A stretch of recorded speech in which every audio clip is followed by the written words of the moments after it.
She didn't shout. She didn't beg. She simply proved what true power looks like. Late afternoon sunlight poured through the tall glass windows of the auction house, spilling golden reflections over marble floors and polished wooden chairs.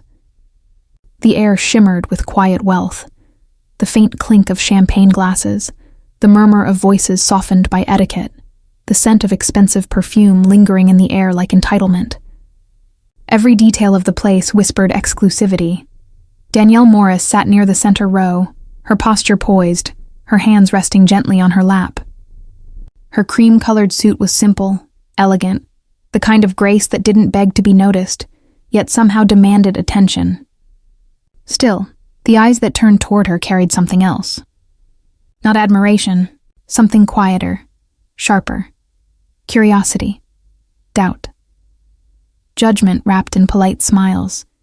She felt the weight of their gazes, but her expression didn't shift. Her eyes, calm and steady, moved from the auctioneer to the item list in her catalog. She wasn't here to impress. She was here to claim what she wanted. As she raised her bidding paddle for the first time, the faint whispers sharpened, soft breaths of disbelief and questioning tones floating through the air. Danielle heard them all, and beneath her stillness, something powerful stirred. Patience, purpose, and a quiet knowing that no one else in the room could yet see. The room hushed as the auctioneer unveiled the centerpiece of the afternoon, a rare antique piano, its mahogany gleaming under the warm lights. "Once owned by Maestro Alcott himself," he announced proudly. The crowd leaned forward, hungry for prestige, for a piece of history they could display like a crown. Danielle's pulse steadied. She lifted her paddle with quiet confidence, the number printed in bold black against her calm hand. But the auctioneer's eyes slid past her. A flicker of hesitation crossed his face. Then, as though she were invisible, he called another number. A man in a navy designer suit nodded, smirking slightly as the auctioneer praised his excellent taste. The first sting of humiliation cut deep. Danielle tried again, raising her paddle higher this time. The man behind the podium didn't even glance her way. His smile stretched wider, smoother, as if trained to erase discomfort by ignoring it. A ripple of murmurs broke through the room, restrained laughter, raised brows, and whispered disbelief. Danielle felt the sharp heat rise beneath her skin, but her composure never cracked. Her hand trembled once, then steadied. Slowly she lowered the paddle, reached into her bag, and tapped something into her phone. Her eyes no longer lingered on the auctioneer. They looked far beyond him, toward something he could never imagine. The bidding carried on, the rhythm of numbers and applause filling the air. But beneath the surface, something shifted. A man in a black suit entered quietly from the side door, almost invisible to the crowd. He moved with purpose, his expression unreadable, a sealed envelope clasped in one gloved hand. Without a word, he handed it to one of the auction staff behind the stage. The staff member glanced at the paper, then at the auctioneer. His face drained of color. He hurried forward, whispering something urgent into the auctioneer's ear. For a moment, time seemed to stall. The auctioneer's polished smile wavered, just a flicker, before he tried to steady it again. His gaze darted nervously across the room, landing briefly, unwillingly on Danielle. She didn't move.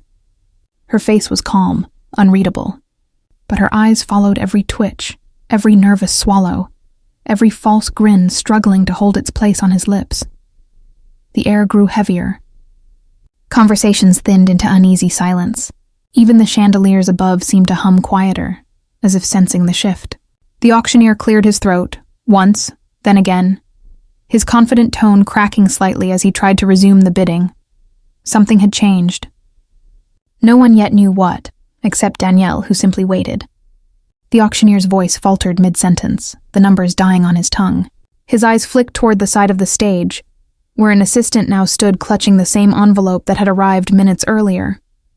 The assistant's hand trembled as he approached the microphone, his gaze sweeping nervously over the confused audience. "The ladies and gentlemen," he began, his voice cracking under the weight of the moment.